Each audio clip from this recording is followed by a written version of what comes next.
fanatik dulu Kristen. Enggak, lebih dahsyat lagi. Fanatik HKBP. Lebih fanatik lagi. HKBP Naboloni. Kenapa? Sekarang saya tidak ngaku Kristen. Di surga nggak ada Kristen. Di surga nggak ada gereja. Di surga nggak ada HKBP. Saya mau ajak saudara semua ke surga. Saya tidak mau mengkristenkan orang. Kenapa? Karena di surga tidak ada Kristen. Kristus datang ke bumi ini bukan membawa agama. Bukan juga membawa gereja. Dan Kristen itu bukan pengakuannya murid Yesus. Kalau Anda buka Alkitab, nggak ada perkataan Kristen. Sampai Anda membuka Kisah Rasul 11 ayat 26. Periksa sendiri Alkitab saudara. Kisah Rasul 11 ayat 26. Di Antioquia lah untuk pertama kalinya murid-murid itu disebut Kristen. Ada ayat itu. Di Antioquia lah untuk pertama kalinya murid-murid itu disebut Kristen. Di Antioquia lah untuk pertama kali murid-muridnya itu mengaku Kristen. Betul? Mengaku? Enggak ada mengaku. Jadi Kristen itu capnya orang luar terhadap murid Yesus. Sama seperti ngomong. Orang Batak ngomong. Itu emak. Jawa doi. Seperti ngejek. Kalau saya masih Kristen, tahun 1965, saya dibaptis di gereja PKB, Pengumuman Kristen Batak. Tetapi berjalan dengan proses pertobatan, berjalan dengan proses melayani Tuhan, saya sampai kepada kesimpulan, untuk ke surga, nggak dibutuhkan agama Kristen. Nggak sempat kita bahas saat ini. Anda yang pandai membaca cepat, diam-diam buka Alkitabmu. Matius 25 ayat 31, penghakiman terakhir. Saya belum bahas itu sekarang. Yang saya mau bahas adalah, kalau saya terus-terusan mengaku Kristen, tahun 96 saya sudah mati. Tahun 96 saya sudah mati kalau saya ngaku Kristen. Tahun 1996 itu saya disidang oleh 2 pesantren di daerah Sukabumi, Lido. Karena kami membangun di situ perawatan orang stres. Tetapi karena tempat itu di lereng Gunung Salak, ada saja orang-orang Sunda penduduk setempat pergi ke hutan, cari madu, cari getah dan sebagainya. Tengah hari dia pulang ke kampungnya melewati kemah doa kami. Tengah hari waktu kami makan siang, orang Sunda itu turun bergabung dengan kami. Ikut makan. Mari makan. Minum. Kita berdoa dulu. Berdoalah mereka. Kan. Dari memperkenalkan doa-doa orang pengikut Yesus, dari mereka menikmati kasih dari Kristus, makan pray, lama-lama mereka mau ikut Yesus. Dan kami tidak mengkristenkan mereka. Terdengarlah cerita itu kepada dua pesantren di sekitar itu, di sekitar Lido. Marah mereka. Kenapa itu orang Kristen ada di sini? Nah, kan? Mereka menganggap Kristen. Mereka pinjam kantor lurah. Mereka panggil saya. Katanya pemilik kemah itu. Mereka bersidang. Dua ketua pesantren itu duduk di tempat terhormat. Saya disilahkan duduk di tempat terdakwa. Jumlahnya lebih banyak dari ini. Santri-santri yang duduk di situ lebih banyak dari ini. Dan masing-masing di belakangnya sudah jul-jul begini. Apa itu?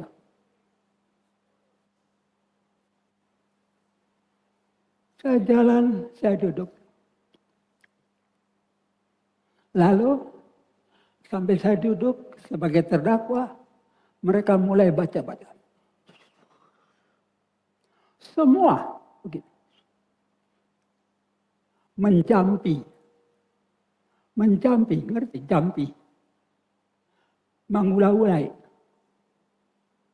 Biar terbanting itu orang Kristen. Saya mengerti situasi. Mereka sedang mencampi saya. Gak ada saya berdoa macam-macam. Satu kalimat saya ucapkan di dalam hati saya. Gak keluar pun dari mulut. Saya hanya katakan, hei kalian semua yang ada di sini. Manusia ataupun bukan. Saya miliknya Tuhan Yesus. Selesai.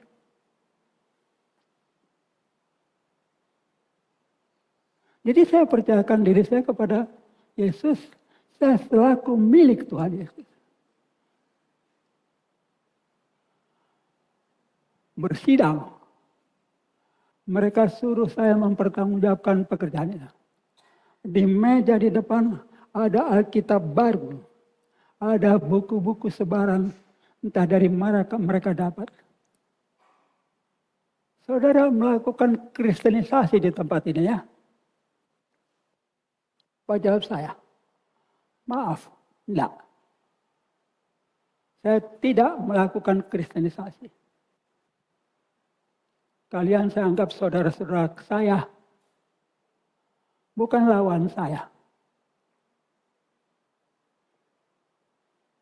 Dan ada duduk di belakang sana beberapa orang yang suka singgah ke kemah. Yang mereka sudah undang Yesus masuk ke dalam hati. Tapi tidak dibawa ke gereja. Tidak dibaptis. Bagaimana? Sahkah mereka pengikut Yesus? Sai pasia Tuhan Yesus, tu bagasan rohami. Ada lagu itu. Sai mai Yesus, bege panuptuk nai. Sai pasia Tuhan Yesus, jakoni tu rohami. Nungat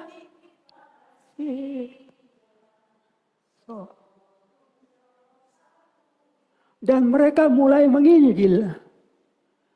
Mereka belum menjadi anggota sesuatu gereja. Mereka belum dibaptis.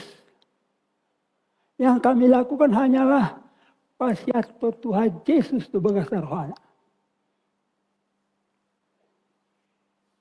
Dan siapa saja yang sudah siap Tuhan Yesus tu bagasar rohana. Orang itulah yang mampu mengatakan, saya memiliki Tuhan Yesus dan saya milik Tuhan Yesus.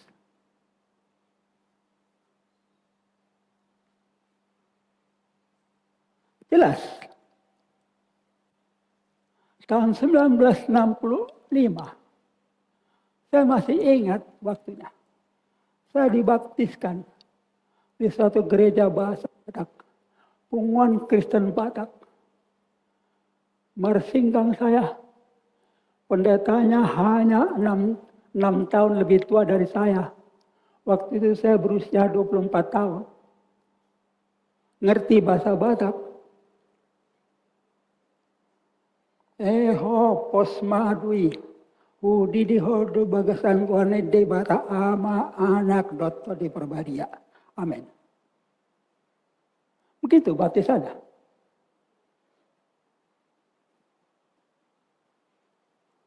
Mau lihat liturgi baptisan yang dicatat oleh Rasul Petrus. Menyimpang. Liturgi pembaptisan yang dicatat oleh Rasul Petrus. Tolong jawab saya. Siapa itu Petrus? Murid Yesus? Tidak. Lebih hebat lagi dari itu. Petrus adalah murid senior dari Tuhan Yesus. Pada Matius pasal 16 tercatat, Yesus bertanya kepada para muridnya, menurut kamu siapa aku? Orang-orang di luar mengatakan begini, ada yang begitu. Petrus menjawab, engkau adalah Mesias, anak Bapa yang di sorga. Terkagum-kagum Yesus memuji Petrus. Lalu mengatakan, kau benar Simon bin Yunus.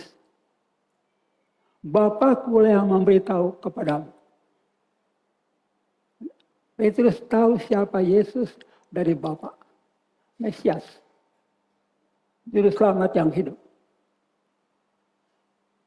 Lalu Yesus lanjutkan pada Yohanes 16 ayat 19. Kepadamu akan kuberikan kunci-kunci kerajaan sorga. Maaf, yang di Alkitab LAI salah terjemahan. Kepadamu akan kuberikan kunci kerajaan surga. Kalau Anda baca bahasa Inggrisnya, to you it will be given the keys. Multiple. Kunci-kunci kerajaan surga. Bukan satu kunci, banyak kuncinya. Salah satu kunci kerajaan surga itu dicatat oleh Rasul Petrus. Cara baptisan yang dikenal oleh Yesus gurunya. Anda boleh periksa Kisah Rasul 2 ayat 38. Kisah Rasul 2 ayat 38. Rasul Petrus tuliskan ucapannya pada waktu itu. Hendaklah kamu masing-masing bertobat dan memberi dirimu dibaptis dalam nama Yesus Kristus untuk pengampunan dosamu. Maka kamu akan menerima karunia Roh Kudus. Betul bacaan saya? Betul bacaan saya? Petrus tuliskan. Dibaptis dalam nama Yesus Kristus untuk pengampunan dosa. Bayangkan saya dibaptis umur 24 tahun pada tahun 1965. Didi ho tubaka san kuane debata ama anak dotto di perbadia. Enggak ada nama Yesus. Ini saya cerita tentang saya. Berarti saya enggak dapat pengampunan dosa waktu itu.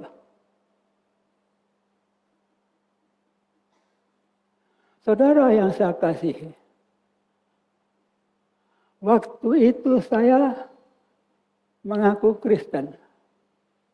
Fanatik saya ke gereja Batak. Di Bandung nggak ada gereja PKB. Di Bandung saya bergereja di HKBP. Dahulu gereja itu di Jalan Van Deventer, belum punya gereja Batak. Belakangan mereka dapat gereja di Jalan Riau. Tetapi sejalan dengan pertobatan dan pengenalan akan Yesus semakin dalam. Sejalan dengan doa, saya mengundang Yesus Kristus masuk ke dalam hatiku. Saya adalah milikmu Tuhan, dan Kau Yesus Kristus Juru Selamatku. Muncullah pengakuan yang baru. I belong to Jesus. Saya miliknya Yesus. Dan dua pesantren itu tidak mampu bikin apa-apa terhadap saya. Kenapa? Saya miliknya Yesus. Saya dilindungi oleh Dia. Jelas bedanya. Saya anggota HKBP, saya anggota PKB, saya anggota Betel, bisa saja. Tapi saya miliknya Yesus. Ceritanya beda. Maka segala macam jin yang udah berkumpul di situ ratusan, dengan orang-orang yang berkumpul dengan senjata di sininya, saya duduk sendirian terdakwa. Mereka nggak bisa bikin apa-apa. Kenapa? Karena saya milik Yesus. Kalau saudara milik Yesus, saudara sungguh-sungguh dikawal malaikat surga. Silahkan periksa Ibrani pasal 1 ayat 13. Baca sendiri, pahami sendiri. Kemanapun saya melangkah, saya sudah merasa, saya sudah mengaku, saya benar-benar bergaul dengan Tuhan Yesus. Aku miliknya. Lagunya ada enggak? Ada enggak lagunya itu? Aku milikmu Yesus Tuhanku.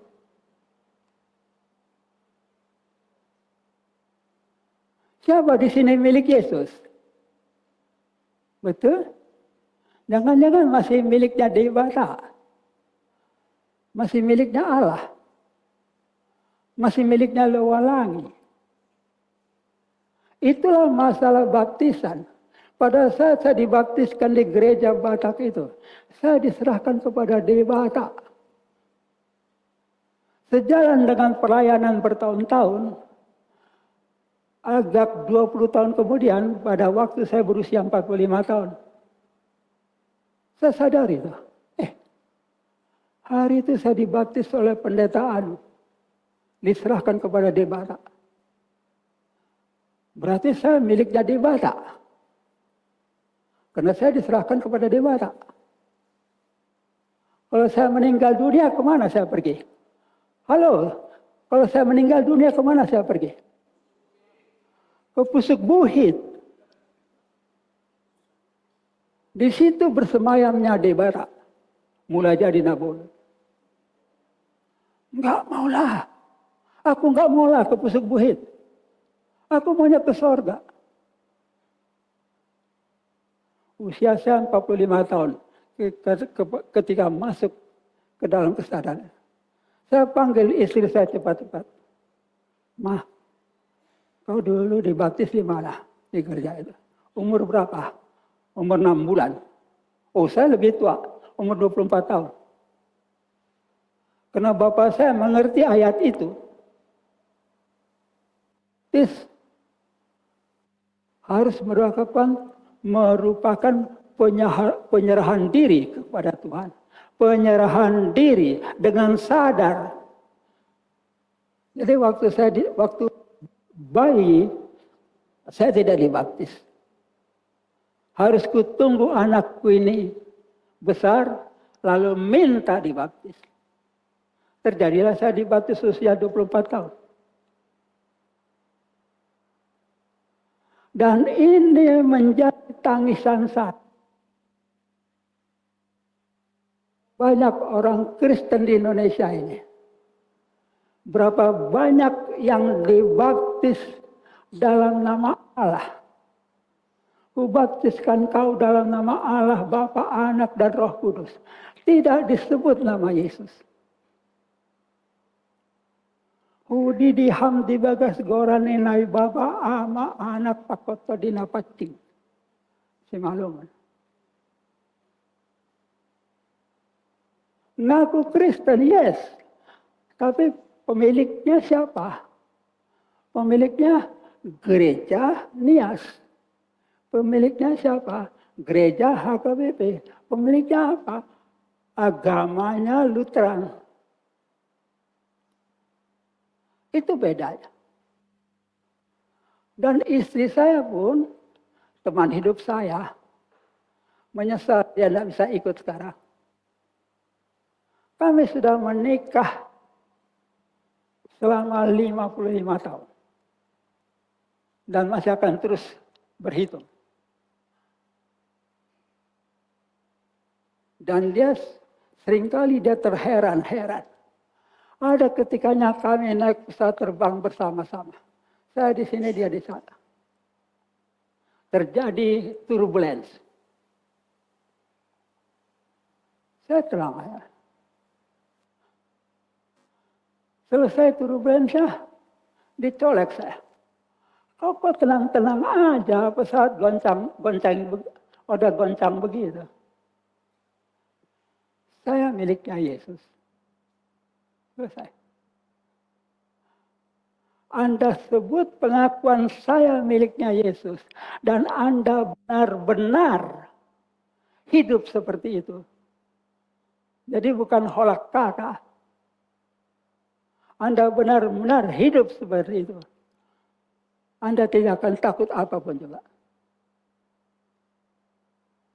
Malah yang orang bilang bahaya, saya pakai buat berseloroh.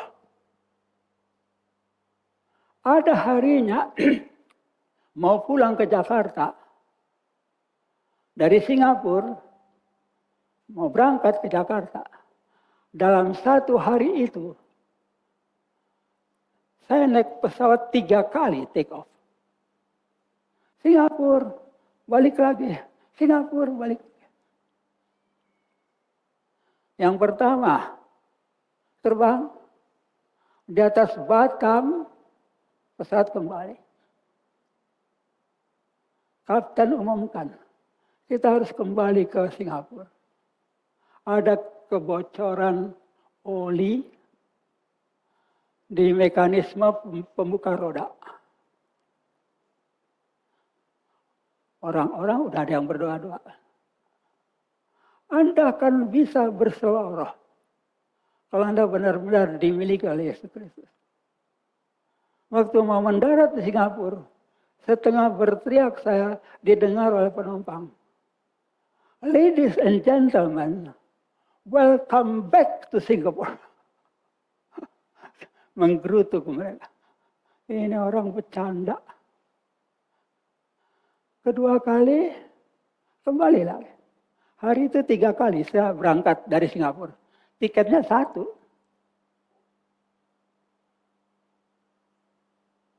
Mari. Sekarang saya bukan fanatik Kristen. Saya bukan fanatik gereja ABC. Saya fanatik akan Yesus Kristus. Amin. Amin. Enggak mau. Terserah. Saya mau ajak saudara supaya fanatik terhadap Yesus Kristus.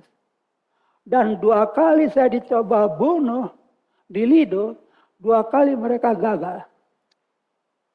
Ketika mereka mendakwa saya katakan, Bapak-bapak, di situ duduk beberapa orang saudara dari darah ini. Mereka itu Muslim. Tanya mereka, apakah mereka sudah Kristen? Tanya mereka, apakah mereka dibawa ke gereja? Tanya mereka, apakah mereka dibaptis? No. Jadi nggak ada hak mereka untuk mendakwa saya kristenisasi. Tentu saja, pengawalan malaikat juga tidak bisa diabaikan. Malaikat juga melindungi. Akhirnya, tergeraklah ketua pesantren itu yang tergerak. Tidak mampu mendakwa lebih jauh lagi. Lalu setelah berteriak mereka katakan, lu orang Batak lu ya? Lu Kristen ya? Keluar kamu. Nggak ada orang Kristen di sini. Ayo keluar. Roh berbicara. Kalau disuruh keluar, keluar aja. Berjalan saja. Berjalan saya di tengah-tengah serigala yang sudah siap membunuh.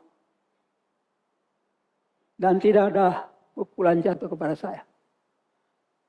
2 kali. Itu pentingnya kita fanatik kepada Tuhan Yesus. Lalu caranya sederhana. Tuhan Yesus, dahulu saya dibaptis, diserahkan kepada Debata. Saya nggak mau jadi miliknya Debata. Saya mau jadi miliknya Yesus Kristus saja. Dan saya punya hak asasi. Kita punya hak asasi untuk memilih siapa yang jadi juru selamat kita. Karena hak asasi manusia itu adalah anugerah dari Tuhan. Tuhan menghargai hak asasi saudara. Untuk menjadi miliknya Tuhan Yesus. Atau menjadi miliknya gereja tertentu, agama tertentu. Anda bebas melakukannya. Mau fanatik kepada Yesus. Yang keras bilang, saya mau. Ibu enggak usah ya? Enggak usah kan? Atau mau juga? Malu-malu. Kalau engkau malu mempersaksikan aku di hadapan manusia, aku pun malu mempersaksikan engkau di hadapan Bapakku dan malaikat-malaikat.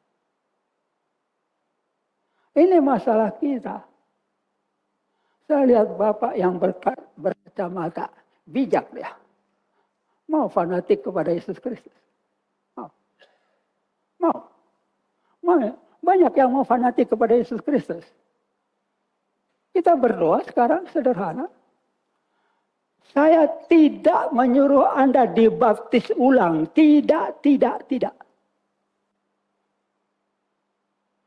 Maunya ada pengakuan. Saya miliknya. Saya mau jadi milikmu Tuhan Yesus. Dan saya engkau miliki. Apa bagusnya menjadi milik Yesus? Ketinggalan. Mana handphone saya tadi? Cari. Yesusnya pergi ke sana. Dia lihat. Ketinggalan. Mana si Posma? Anda tidak akan ditinggal oleh dia. Pergi dia ke sorga. Mana dia si Posma?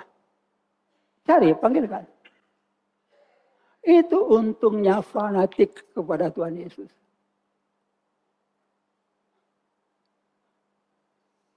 Yang mau benar-benar fanatik, silahkan berdiri supaya kita berdoa. Kalau enggak mau, enggak dipaksa. Ibu mau berdiri supaya kita berdoa. Kakak mau berdiri. Enggak ada paksaan dengan Tuhan Yesus. Satu kalimat singkat Anda katakan dengan bersuara jelas. Saya mau menjadi miliknya Tuhan Yesus. Supaya saya hidup di dalam Tuhan Yesus. Dan Yesus Kristus hidup di dalam saya. Milikmu Tuhan. Saya.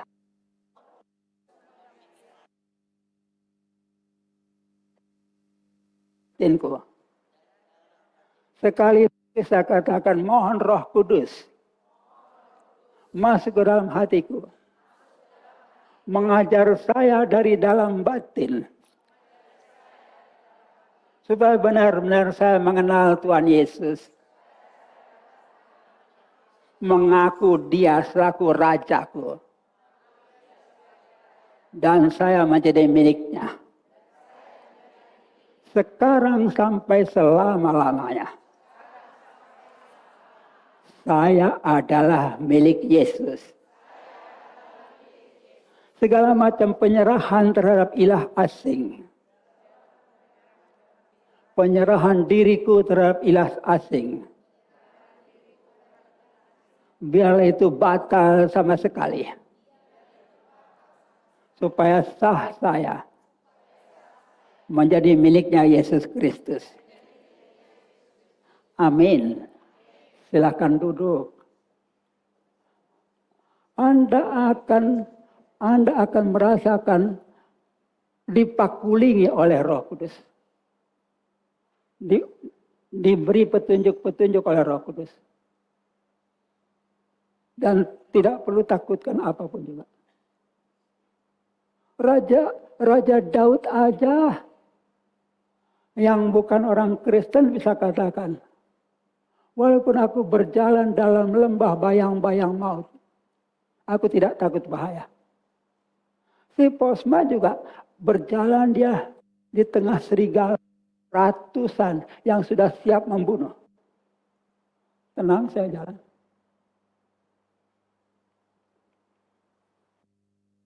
Bab kedua, kenapa penting istilah milik Yesus? Sekali lagi, saya tidak mengajarkan agama Kristen.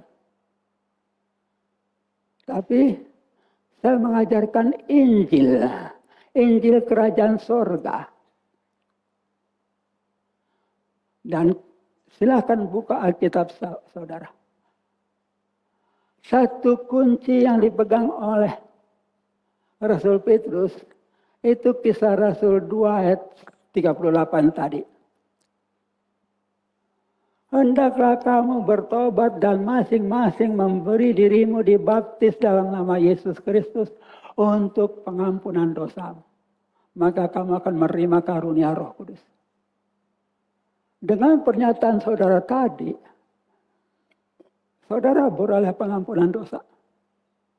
Dan ingat baik-baik, pengampunan dosa secara Injil Kerajaan Sorga, enggak usah pakai segala macam dupa, setanggi, enggak. Ucapkan, saya salah Tuhan, saya berdosa Tuhan, saya mohon ampun Tuhan. Pengakuan dosa itu. Jadi, Anda sudah ucapkan tadi pengakuan selaku milik Yesus.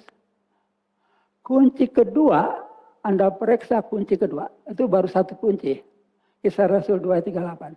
Kunci kedua. 1 Petrus 2 ayat 9. Kalau enggak tahu nanti saya minta kakak ini bernyanyi. Nah. Kamulah. Ya. Karena kamulah. Maaf. Salah terjemahan. Bukan bangsa terpilih. Dalam bahasa Inggrisnya, you are a chosen generation. Angkatan yang terpilih. Sebab Tuhan kita itu adalah kasih. Tidak pilih kasih. Tidak memilih suatu bangsa sebagai favoritnya. Tuhannya orang memilih bangsa Arab menjadi favoritnya. Tuhannya orang Israel memilih bangsa Israel sebagai favoritnya. Maka tersebutlah Israel adalah bangsa pilihan Tuhan dan itu keliru. Kebenaran, Israel adalah bangsa pilihan Tuhannya, bukan Tuhan saya. Tuhan saya adalah kasih. Di dalam kasih tidak ada pilih kasih. Kasih, semua dikasihi, semua disayangi. Itu bedanya Tuhan kita dengan Tuhannya Israel atau Tuhannya orang Arab. Pilih kasih. Siapa mau baca kuat-kuat itu? 1 Petrus 2 ayat 9. Ada juru baca?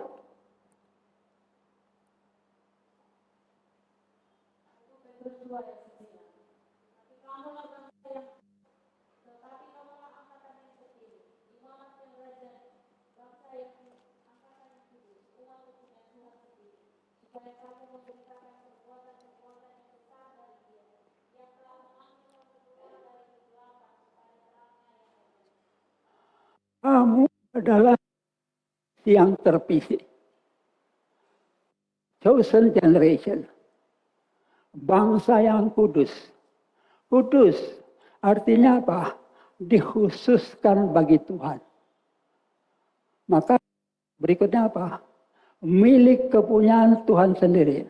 Peculiar to God. Kamu terpilih untuk selaku apa? Imamat yang rajani, bukan imamat yang agamawi.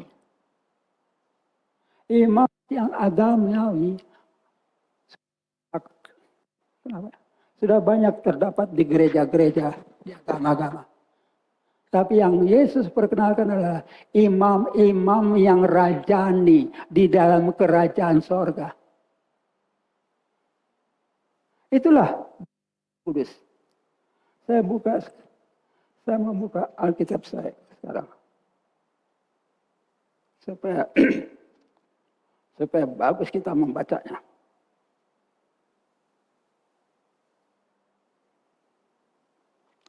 Satu.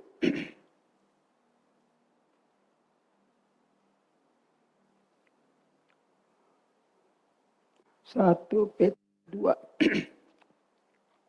ayat 9. Inilah penyampaian dari Rasul Petrus. Kunci pertama tentang baptisan, kunci kerajaan sorga adalah tentang gaya hidup. Susah ini. Mata saya ada 6.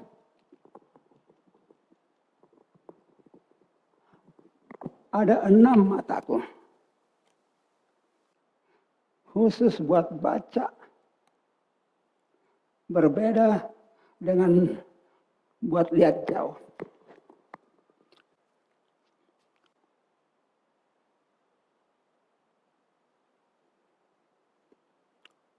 Tetapi kamulah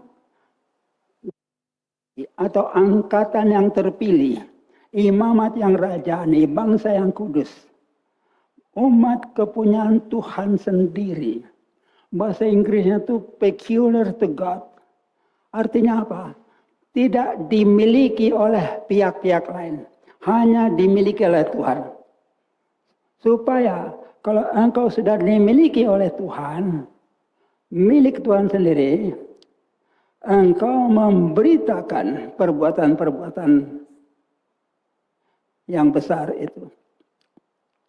Supaya kamu memberitakan perbuatan-perbuatan yang besar dari Dia yang telah memanggil kamu keluar dari kegelapan kepada terangnya yang ajaib. Kita dipanggil dari kegelapan. Bahkan waktu saya fanatik kepada gereja agama, itu bagian dari kegelapan. Keluar, jadi milikku sendiri, kata Tuhan. Kamu yang dahulu bukan umat Tuhan. Kamu yang dahulu umatnya PKB, HKBP, Bethel dan sebagainya. Tetapi yang sekarang telah menjadi umatnya. Yang dahulu tidak dikasihani. Tetapi yang sekarang beroleh belas kasihan. Kunci kedua tentang Injil kerajaan sorga. Sudah kita baca. Kita akan melihat kunci-kunci yang lain. Nah, perkenalkan diri saya, Posma X Situmorang. Kenapa pakai X? Mantan. Dulu saya anaknya Situmorang. Dulu saya miliknya marga Situmorang. Sekarang saya miliknya Tuhan sendiri. Milik Kristus sendiri. Kenapa pakai istilah guru Injil? Karena bisanya hanya mengajarkan tentang Injil. Tidak bisa mengajarkan agama. Tidak berhak mengajarkan agama. Tidak pernah sekolah teologi. 1 jam pun tidak pernah.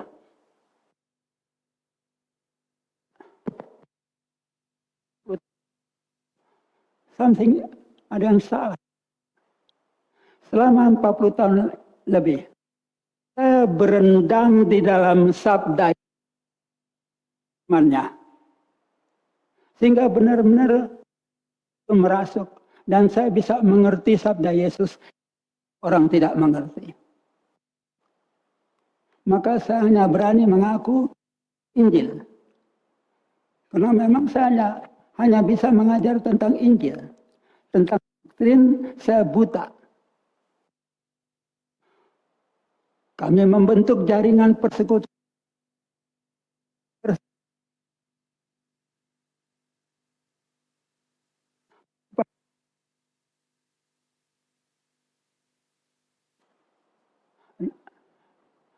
Kenapa hidup?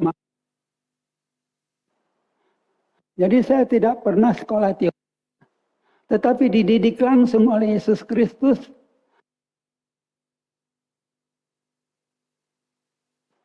Halo? Siapa operator?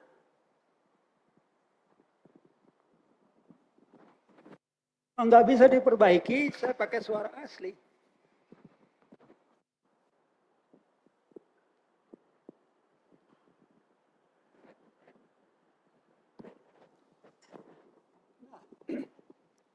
Saya lanjutkan saja. Mau bersuara atau tidak terserah amplifiernya. Bapa Surgawi adalah roh. Anak Bapa adalah sebagian roh Bapa yang diutus, yakni Kristus. Dan dialah Mesias.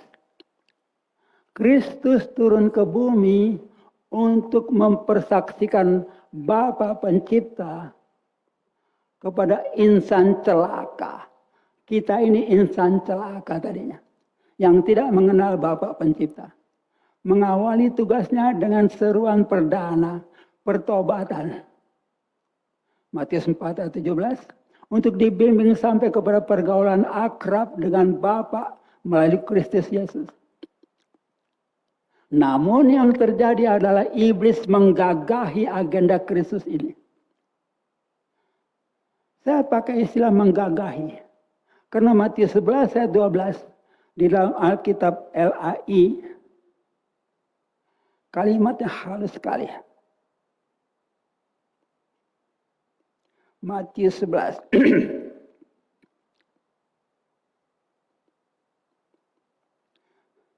Matius 11 ayat 12 bunyinya. Sejak tampilnya Yohanes Pembaptis hingga sekarang kerajaan sorga diserong dan orang yang menyerongnya mencoba menguasainya. Lagi-lagi terjemahan LAI ini agak lemah. Diserong. Dalam bahasa Inggris itu bunyinya suffered violence. Violence kekerasan. Digagahi. Jadi selama ribuan tahun yang terbentuk adalah agama, sekte, denominasi, sampai kepada persekutuan gereja-gereja dan jemaat-jemaat. Pembentukan kerajaan sorga di bumi terhambat ribuan tahun lamanya. Itu fakta. Agenda Kristus turun ke bumi adalah membangun kerajaan sorga di bumi sebagai extension, sambungan yang ada di sorga.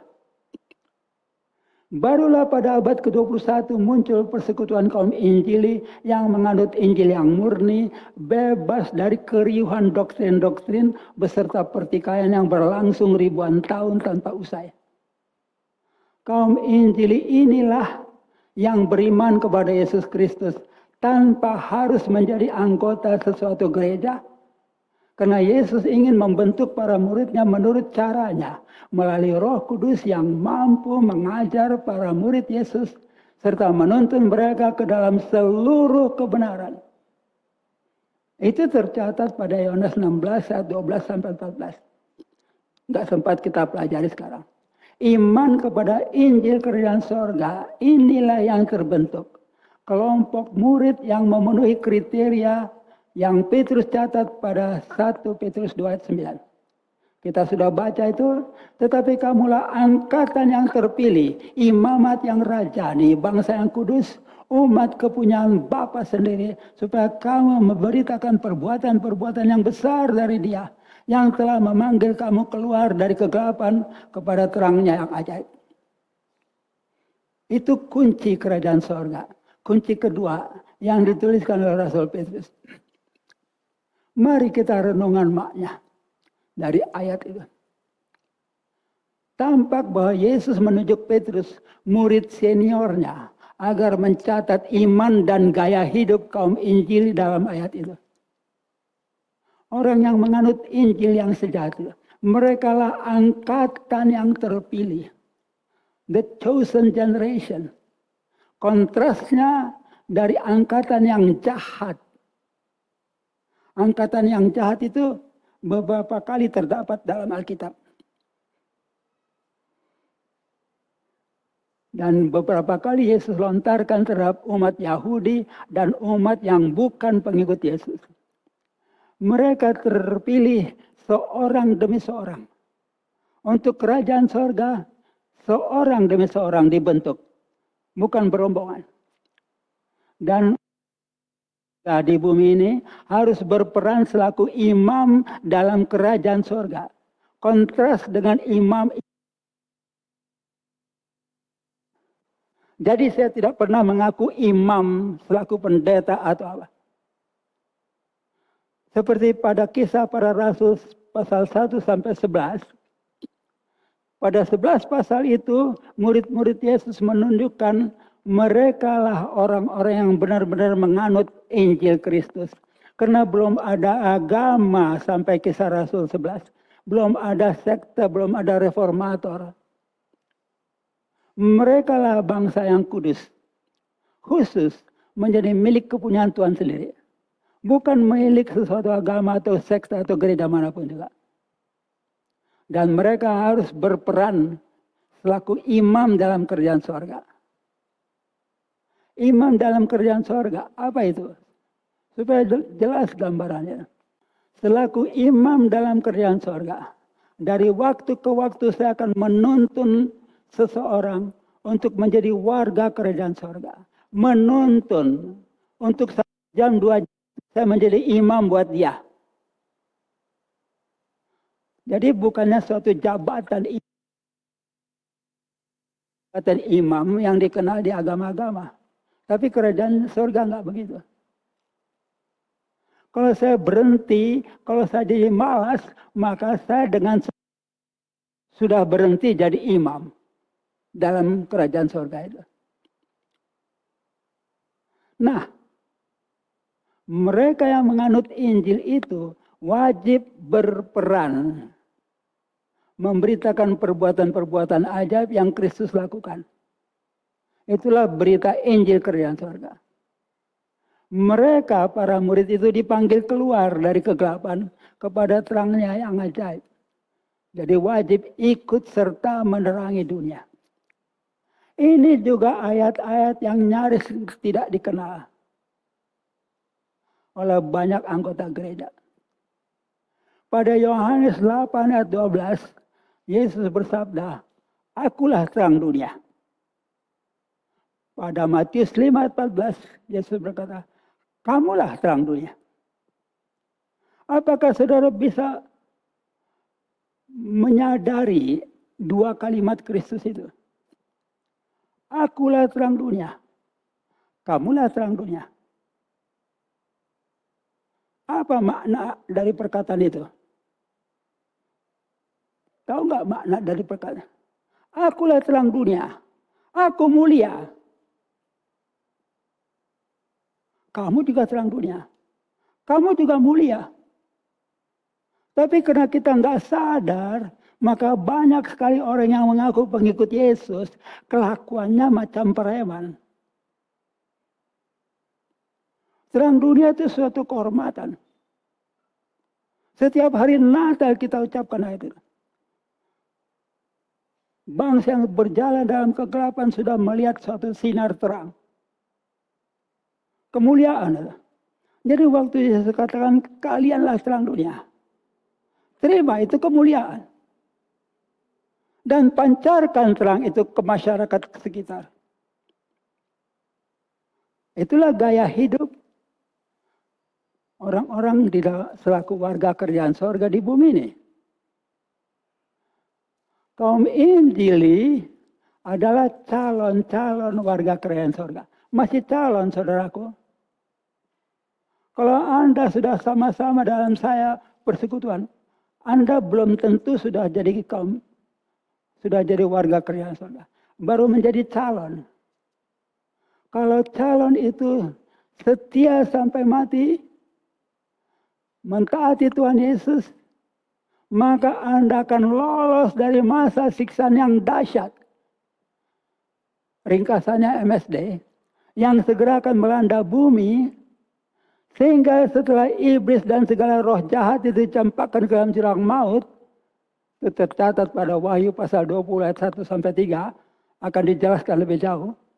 Mereka akan menikmati kehidupan penuh damai sejahtera dan kelimpahan di dalam kerajaan damai.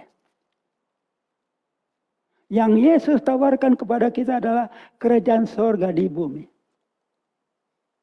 Nanti nyambung. Kalau Anda sudah benar-benar menjadi warga kerajaan sorga di bumi, otomatis nyambung. Agenda Kristus di bumi akan diakhiri oleh Kristus dengan menyerahkan hasil karyanya kepada Bapa. Dan hasil karyanya yang kepada Bapa diserahkan itu bukan agama, bukan doktrin-doktrin manusia, bukan sekte, bukan gereja, bukan persekutuan Kristen. Itulah agenda Kristus sekian saya sampaikan. Uraiannya kita akan pelajari pada bagian-bagian berikut. Dari situlah kita selalu mengatakan Yesus Kristus adalah Raja Damai. Nah, inilah yang terjadi menjelang pemberitaan kerajaan sorga di bumi. Dalam menuliskan Injilnya, Rasul Matius, murid Yesus, digerakkan oleh ilham Roh Kudus menulis Matius 4 ayat 15 dan 16. Setepat seolah-olah dia menyalin nubuatan Nabi Yesaya pada Yesaya 8 ayat 23 lanjut 9 ayat 1. Seolah-olah kitab Yesaya terbuka di hadapan Matius. Yang mau baca sama-sama dengan saya, silakan baca ayat-ayat ini. Matius 4, 15, 1, 2, 3. Ini rekaman Injil menurut Matius. Mengawali seruan pertobatan yang Yesus lakukan kemudian. Mari kita renungkan. Tanah Sebulan dan tanah Naftali. Siapa ingat? Sebulan dan Naftali. Anda ingat siapa? Sebulan, Naftali, dan Gad. Apa itu Sebulan dan Naftali? Dua suku Israel. Betul? Ada Sebulan dan Naftali. Itu dilihat oleh roh Tuhan yang melayang-layang menyelusuri sungai Yordan. Dan di sebelah yang lain daripada sungai Yordan ada bangsa-bangsa kafir menurut Israel. Menurut Israel mereka kafir. Jadi roh Kristus itu melayang-layang menyusuri sungai Yordan dari selatan ke utara. Saya main sinetron sedikit. Sungai Yordan dari selatan ke utara. Melayang-layanglah roh Tuhan. Di sebelah kiri dia lihat Zebulan dan Naftali. Di sebelah kanan bangsa-bangsa kafir menurut Israel. Goyim istilahnya. Israel, Arab. Jelasnya begitu. Sampai hari ini lokasi itu begitu sifatnya. Di sebelah kanan hidup suku-suku Arabia yang oleh Israel dianggap goyim atau bangsa kafir. Pengikut Yesus tidak akan menggunakan istilah kafir, itu dilarang dengan jelas. Namun pada pandangan Kristus terang besar itu, semua umat di kiri dan di kanan Semuanya adalah umat dalam kegelapan. Bangsa yang berjalan di dalam kegelapan meliputi Israel dan Arab. Harus jelas itu. Dan Israel itu adalah punya sesembahan namanya Yahweh. Ambil gampangnya saja Yahweh. Dan Arab itu punya sesembahan namanya Allah. Melayang-layang, sebelah kiri menyembah Yahweh, di sebelah kanan menyembah Allah. Semuanya adalah umat dalam kegelapan. Sementara, sewaktu saya masih fanatik Kristen, saya akan katakan Israel itu seniornya orang Kristen. Pandangan saya. Tapi pandangan Tuhan lain. Semuanya itu bangsa yang berjalan dalam kegelapan. Ayat hafalannya waktu hari Natal, waktu kecil, berbahasa Batak kami. Sampai sekarang masih hafal. Bangsa namardalani di bagasan hahulomon, marnida sada panandang nabulan. Begitu. Sudut pandang manusia dan sudut pandang Tuhan bisa beda. Sedihnya Alkitab LAI menyanjung Israel selaku umat dari Tuhan yang benar. Nanti akan kita dalami urusannya. Nah, inilah yang tadi kita sudah baca sekilas. Melalui baptisan air, Anda jadi milik siapa? Melalui baptisan air, untuk 20 tahun lamanya, saya sempat menjadi miliknya Debata. Lalu saya protes. Nggak mau Tuhan. Kalau saya miliknya Debata, meninggal saya nanti dibawa ke pusat buhit. Saya mau jadi miliknya Yesus Kristus.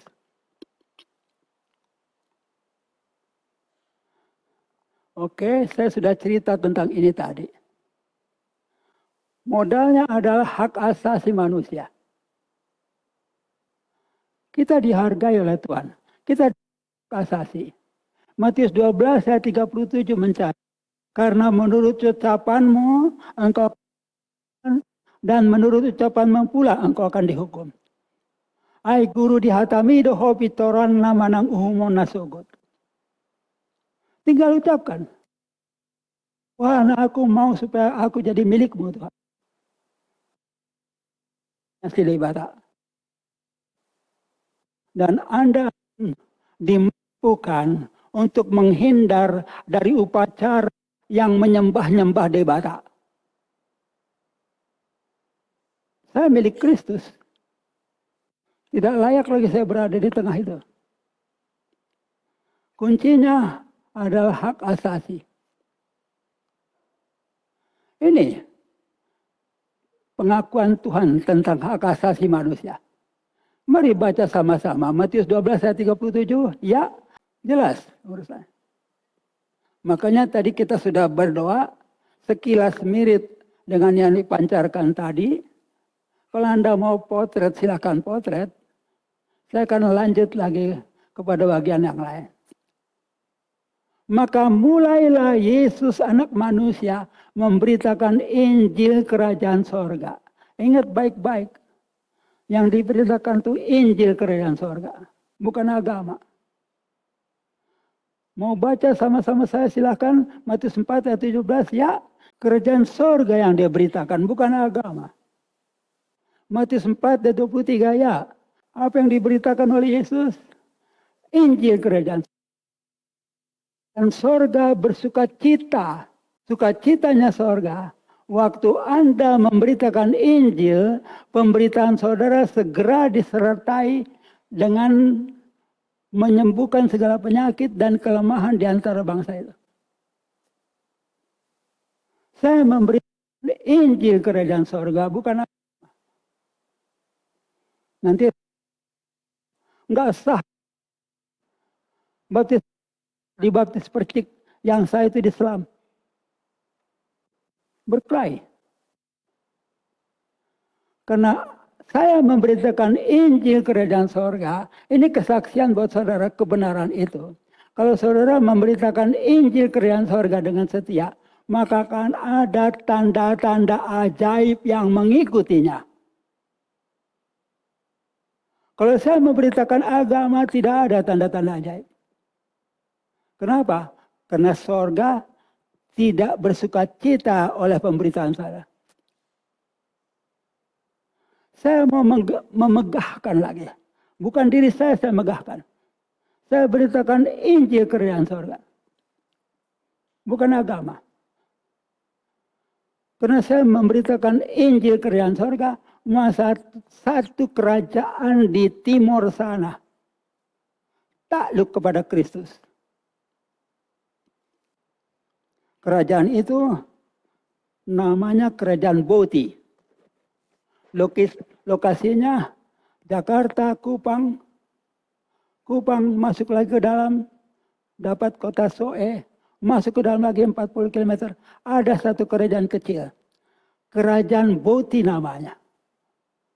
Raja Boti. Nama Benu. Sakti. Tapi bagaimana? Watak mereka itu lebih Kristen dari orang Kristen. Banyak penginjil Kristen sampai ke situ. Mental balik. Nggak berhasil. Satu hari seorang ketua sinode dari timur sana.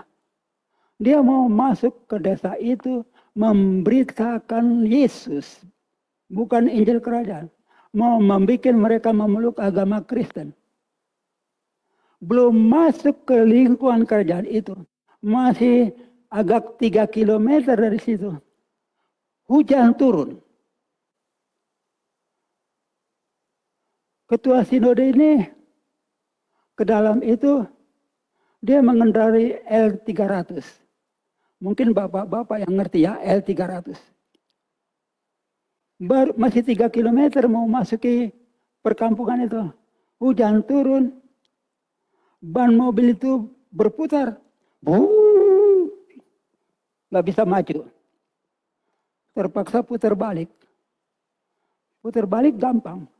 Ke situ susah. Gagal ya.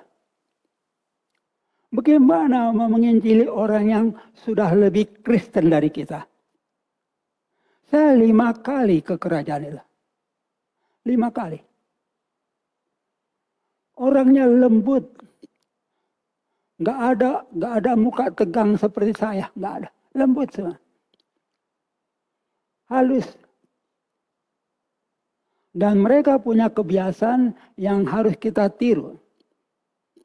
Ada waktunya misalnya mereka kehilangan seekor ayam.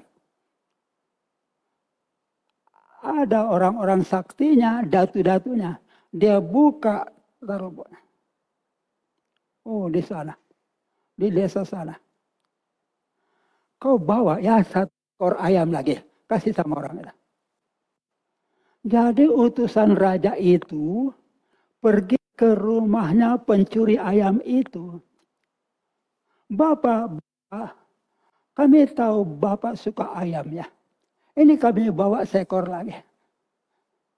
Lebih Kristen dari orang Kristen. Lalu Anda mau Kristenkan dia.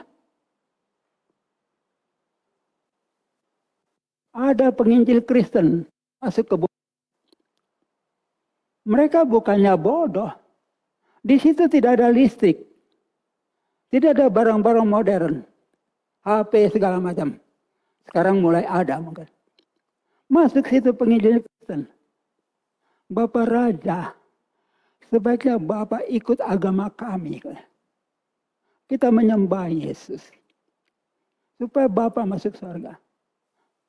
Tahu apa dijawab oleh Bapak Raja itu? Maaf Pak, bagaimana mau ikut agama Bapak? Yang dalam penjara namanya Titus. Dia sebut nama-nama Kristen. Nama-nama orang Boti nggak ada dalam penjara. Karena mereka jujur. Malulah penginjil Kristen itu keluar. Kalau Anda benar-benar memberitakan Injil kerajaan sorga, maka yang punya sorga akan bersuka cita. Dia akan iringi pemberitaan Anda dengan tanda-tanda ajaib. Seperti Matius pasal 4 ayat 23 yang 4. Ada ketikanya saya ke sana. Pertama kali saya ke sana. Datang, berkenalan. Saya memberi mereka satu silua oleh-oleh. Bapak Raja, saya memperkenalkan kepada Anda bukan agama apa saya. Saya mau perkenalkan Anda kepada seorang raja di angkasa. Berapa banyak rakyat Bapak di sini? Saya tahu kira-kira 250. Bapak kenalkan raja yang di Jakarta, namanya SBY. Dia memerintah rakyat sejumlah 270 juta. Harus saya terjemahkan dengan bahasa yang mereka mengerti. Sejumlah rakyat Bapak dikali 1000, dikali 1000 lagi. Itulah Bapak SBY. Tapi bukan dia yang saya mau perkenalkan. Saya memperkenalkan yang di angkasa sana. Dia memerintah seluruh bumi. Namanya Yesus. Orangnya lembut. Nggak ada protes-protes. Nggak ada berbantahan. Tidak bisa. Kami sudah memelihara agama. Enggak. Barusan saya dapat pesan dari Bapak Yesus Raja itu. Katanya, ini buat Bapak Raja. Saya tinggalkan sebuah senter. Semua tahu lampu senter? Kalau nggak tahu lampu senter, terpaksa saya tunjukkan. Ini lampu senter.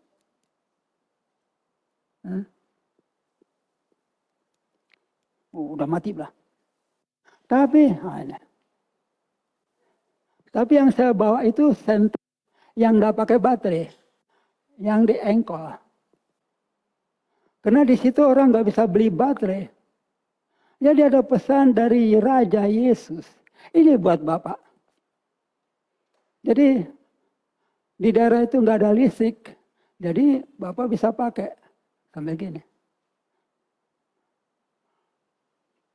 Punya juga dia politik. Melalui penterjemah dia katakan. Bapak butuh senter itu. Karena dari istana raja, tempat penginapan, tidak ada lampu, gelap. Saya jawab, masih bisa saya lihat Pak. Itu tahun 2004. Mata saya masih bagus Bang. Masih bisa saya lihat, ada bulan. Saya tinggalkan sama dia. Itulah pertama kali dia mau terima barang dari luar. Barang elektronik pula. Sebelumnya dia tolak. Kedua kali saya datang bawa dokter. Pengobatan gratis. Dokter Petrus namanya. Di sana ada adat istiadat yang keras dipegang. Kalau acara makan siang utamanya. Anak-anak dulu dikasih makan. Maaf, tamu duluan. Sangat dihormati tamu itu. Habis tamu baru anak-anak sama ibu-ibu, terakhir bapak-bapak. Kami sudah dipersilakan makan. Dokter Petrus sibuk tulis resep ngobatin orang. Makanannya ditaruh di piring, diletakkan di samping dokter begini. Saya bisik, Pak Petrus, kalau Anda nggak makan itu, sampai kapanpun mereka nggak makan. Kasihan nanti kelaparan anak. Terpaksa disuapin oleh Petrus. Baru makan. Keras adatnya. Tapi bagus. Tamu luar dihormati. Bahwa dokter, itu kedatangan yang kedua. Kami putar film Yesus di dalam ruangan tertutup. Jadi nggak ada masalah. Saya bawa komputer, saya bawa proyektor, listriknya pakai genset. Beres 2 kali. Kedatangan yang ketiga kali. Saya datang. Pada hari itu terjadilah testing. Mereka ngetes. Mereka mau datangkan hujan. Dan mereka ahli dalam hal mendatangkan hujan. Dalam peristiwa yang lain, rombongan Pertamina datang ke situ mau meneliti kekayaan alam. Gak apa-apa toh, hanya meneliti kekayaan alam, gak akan mengganggu rakyat. Tapi bukannya bodoh mereka. Kalian meneliti kekayaan alam, habis itu dimanfaatkan, digali, kami yang rusak. Jadi disambutlah, diterimalah rombongan pertama itu. Di lapangan parkir, di seberang sana duduk rombongan Pertamina, di seberang sini duduk raja, panglimanya, datunya, orang saktinya. Tanya, apa maksudnya? Gini. Sesudah jelas maksudnya, apa yang terjadi? Mendadak hujan turun. Basah kuyup di sana, di sini kering. Bisa hujan itu dibikin. Hanya jarak 3 meter, situ basah, sini kering. Pulang rombongan pertama itu. Nggak berani lagi datang. Bagaimana mau menaklukkan orang-orang itu? Bagaimana? Nggak mungkin. Kalau hanya mau membawa agama Kristen. Tapi dengan kami, mereka buntu. Nggak bisa apa-apa. Pada kedatangan berikutnya, kami putar lagi film tentang Yesus. Di lapangan, pasang layar tancap. Ya mereka ngerti. Oh ini mau putar film ya. Mau mempengaruhi kita supaya ikut agama mereka. Jam 3 sore, saya keluar dari rumah tamu mereka. Pada hari itu, di timur, di Pulau Timur, sudah 3 bulan tidak turun hujan. Sepanjang jalan itu pohon-pohon kering daunnya. 3 bulan kemarau. Mereka lihat, wah ini mau putar film ini. Waktu saya keluar dari kamar istirahat, Tuhan bekerja ajaib. Satu tetes jatuh ke puncak hidung saya. Apa ini? Ini musim kemarau, mana ada air hujan. Jangan-jangan kotoran burung nih. Terpaksa nekat. Nggak ada baunya. Berarti hujan mau turun. Dengan tetesan itu, saya tergerak untuk melihat ke angkasa. Bergumpal-gumpal awan itu. Sudah siap untuk turun. Oh, saya ngerti. Tenang saja saya berbicara kepada Bapak itu. Bapak, mereka mau kacaukan pemberitaan kita. Izinkan saya pakai kuasa itu. Dalam nama Yesus Kristus. Kau setan-setan lingkungan ini harus menyingkir. Tidak boleh kalian mengacaukan pekerjaan Tuhan Yesus di sini. Dan kalian awan-awan pergi. Tidak boleh turun saya. Pergi ke tempat lain. Hujan lebatlah di Kupang. 100 km dari tempat itu. Di Kupang hujan lebat, di sini kering.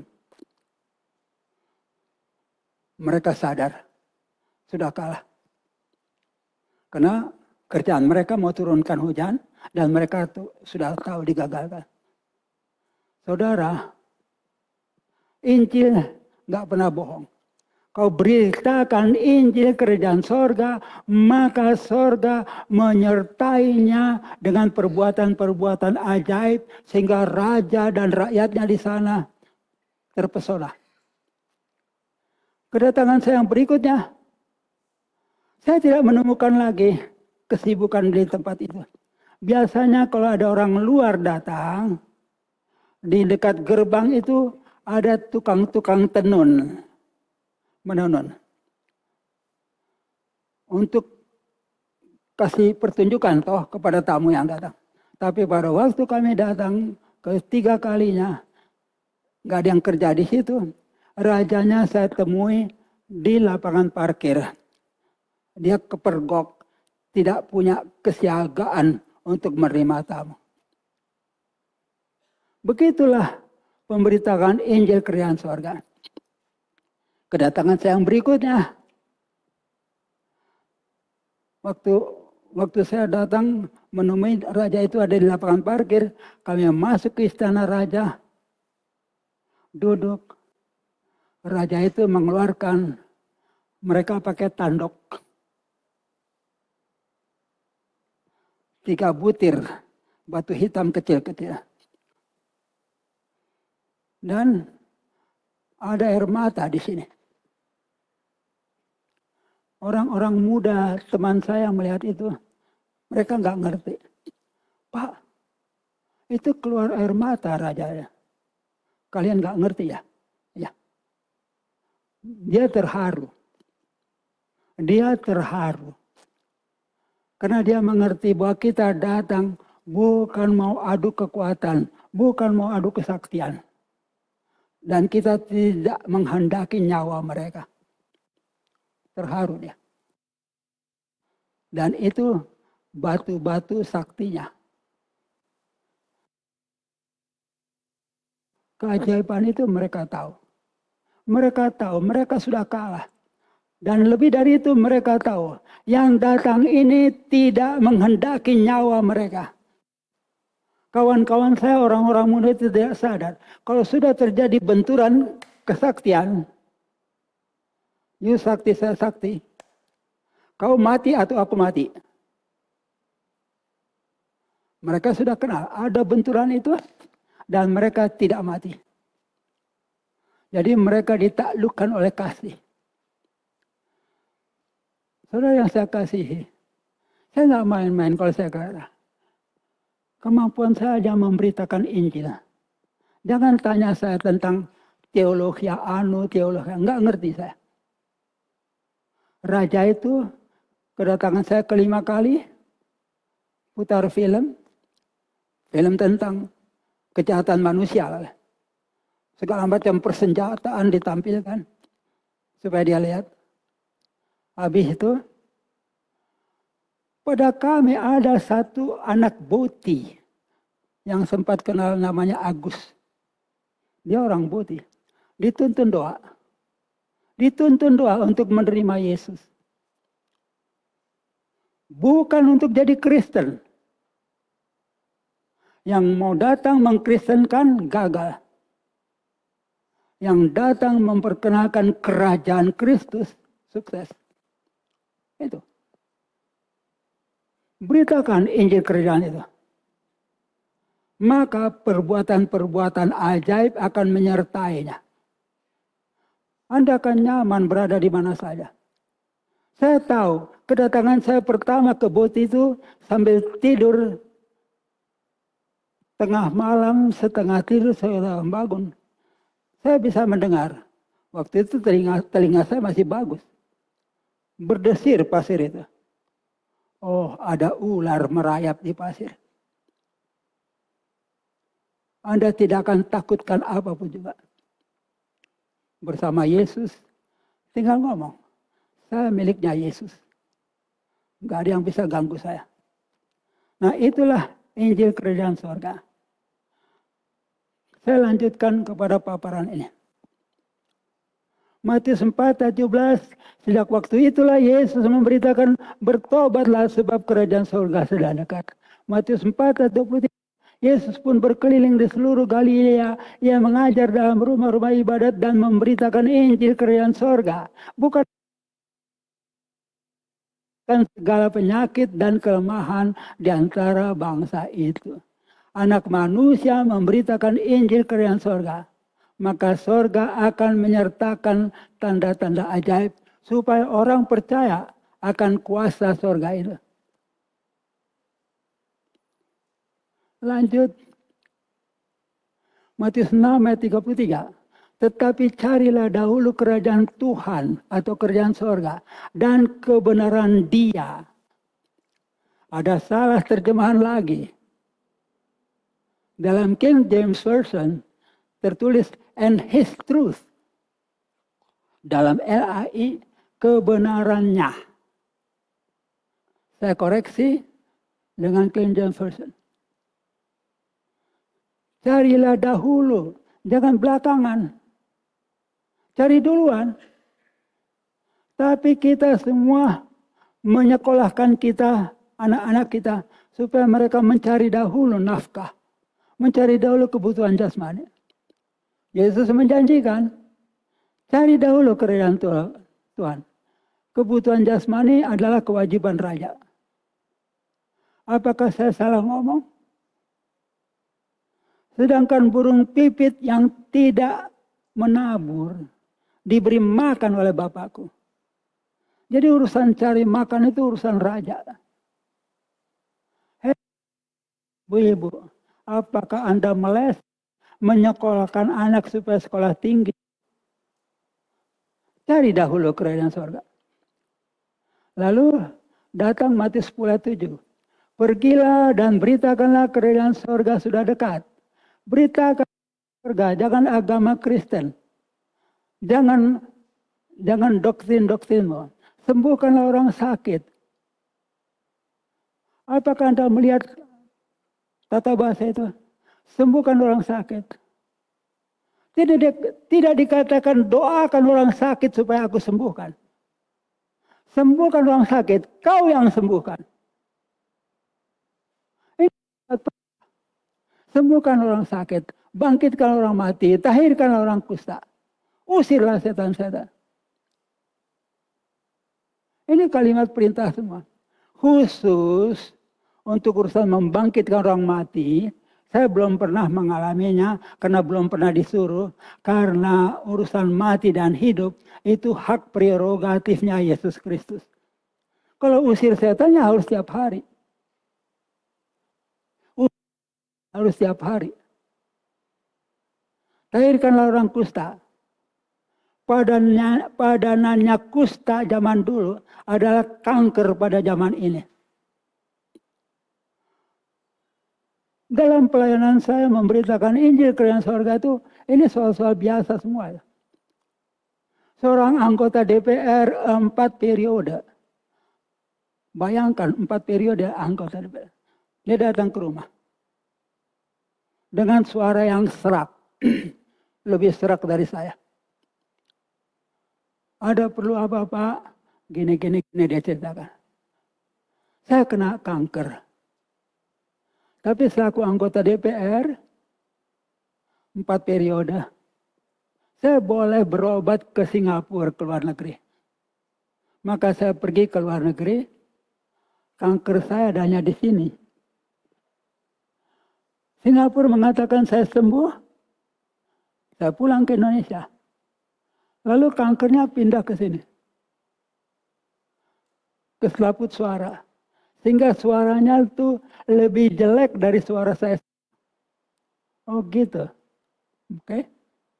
Baiklah. Pelayanan standar, tidak ngurusi kanker dulu. Pelayanan standar, saya pasien Tuhan Yesus itu dulu. Kalau sudah siap Tuhan Yesus, segala apa gampang dia lakukan. Oke. Berdoa kami, saya tuntun berdoa dia, minta ampun segala dosa dan kesalahan, minta supaya Yesus menjadi miliknya dan sebagainya. Amin, amin.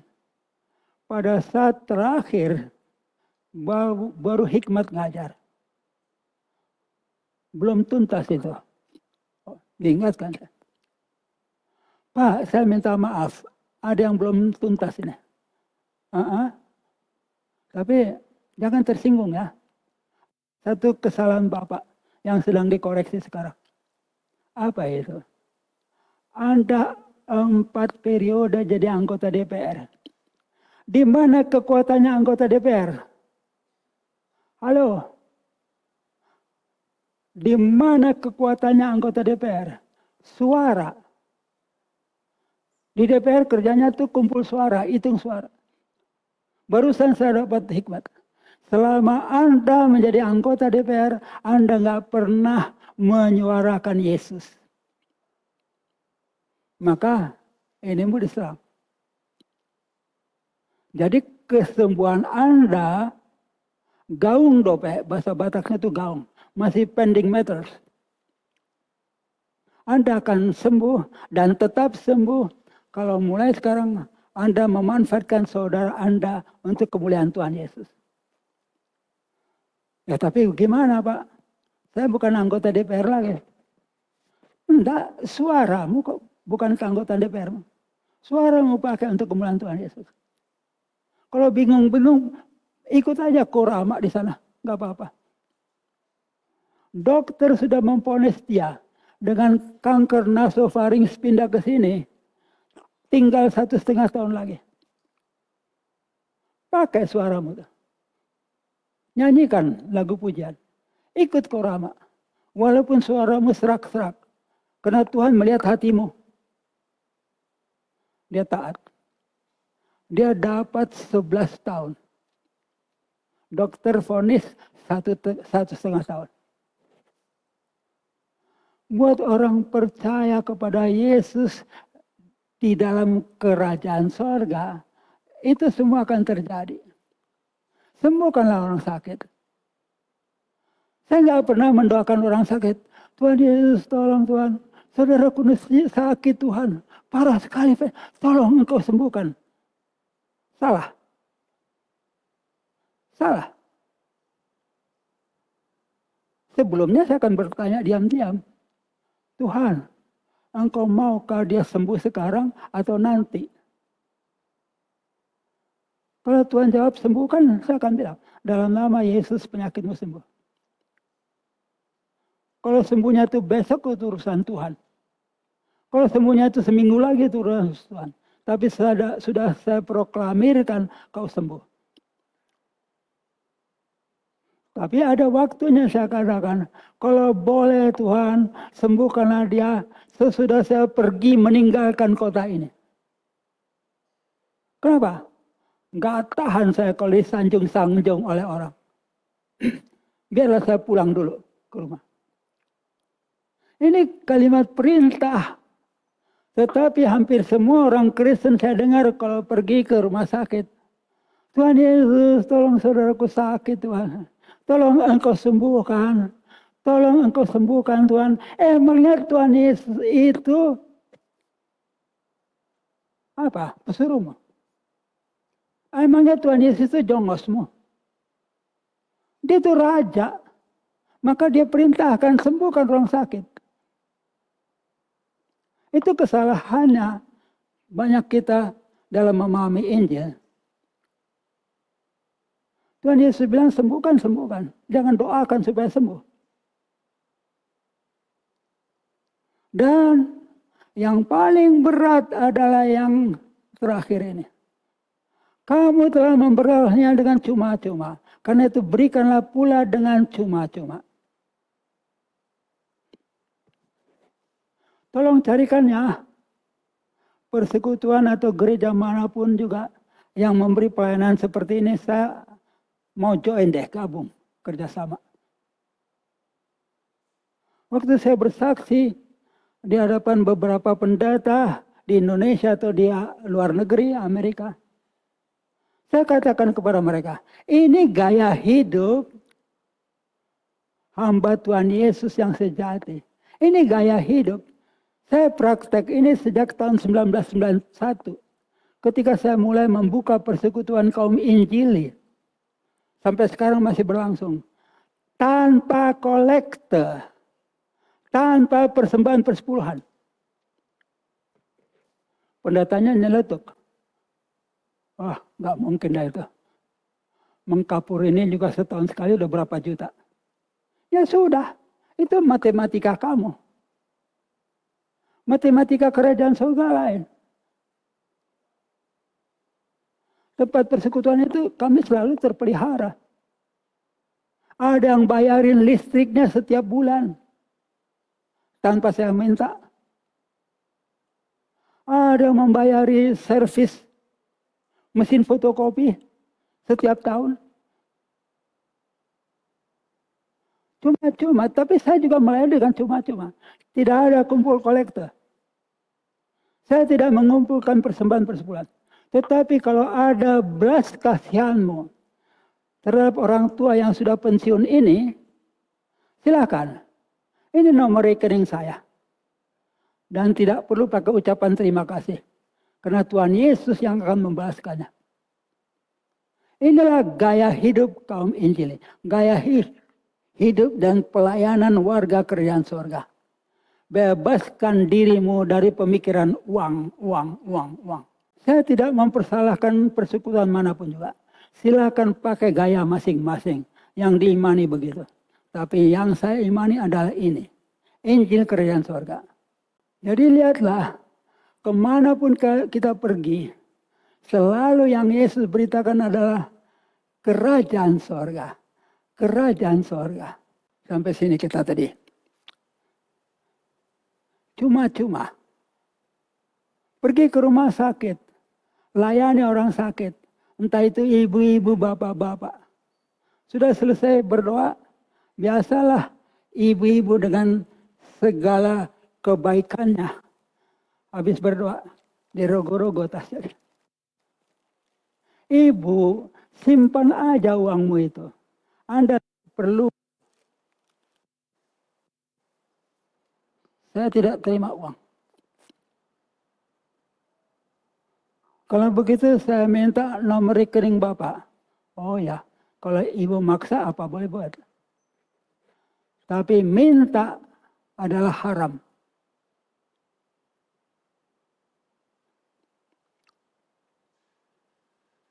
Matius 12 ayat 28. Tetapi jika aku mengusir setan dengan kuasa roh Bapa, maka sesungguhnya kerajaan Tuhan sudah datang kepadamu. Disirin dulu setan-setan. Baru bisa menjadi warga kerajaan sorga. Orang Batak bilang kalau masih bego-begoan mana bisa.